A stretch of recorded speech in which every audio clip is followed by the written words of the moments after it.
കൊച്ചിയിൽ നിന്ന് തിരുനബിയെ കാണാൻ വേണ്ടി പ്രവാചകരുടെ തിരുസന്നിധിയിൽ ചെന്ന മലയാളിയായ തിരുനബിയുടെ അനുയായിയുണ്ട്. ഭാരതീയരുടെ തനതായ വസ്ത്രവിധാനത്തിലാണ് ചക്രവർത്തി പെരുമാളും അനുയായികളും കൊച്ചിയിൽ നിന്ന് കപ്പൽ കയറി സലാല വഴി മരുഭൂമിയിലൂടെ തിരുനബിയുടെ സന്നിധാനത്തേക്ക് എത്തുന്നത്.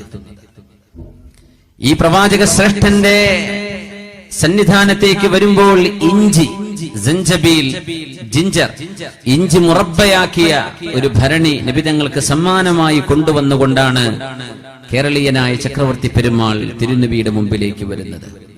പോകാനൊരു കാരണമുണ്ട്. ബിസ്മില്ലാഹ്.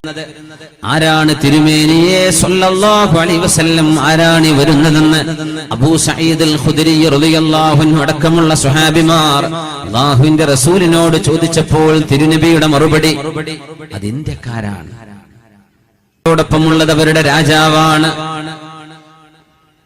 ചക്രവർത്തി പെരുമാൾ തിരുനബിയുടെ മുമ്പിൽ വരികയും ഒരു ദ്വിഭാഷ മുഖേന ഹബീബിനോട് സംസാരിക്കുകയും അഷ്ഹദു അല്ലാ ഇലാഹ ഇല്ലല്ലാഹ് വ അഷ്ഹദു അന്ന മുഹമ്മദർ റസൂലുള്ളാഹ്.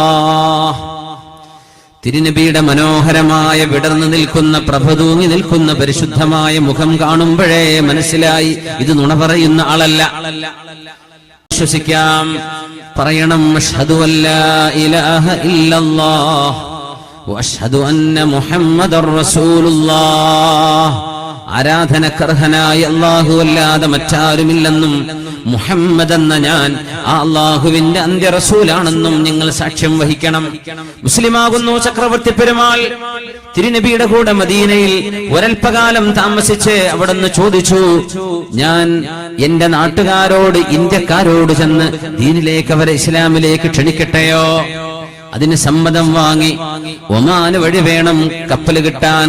സലാലയിൽ നിന്ന് കയറുന്ന കപ്പൽ അണയുന്നത് നമ്മുടെ കോഴിക്കോടടുത്ത് പയ്യോളിയുടെ കടപ്പുറത്താണ് സലാലയിലെ കപ്പലുകൾ കരക്കണിയുന്നത്.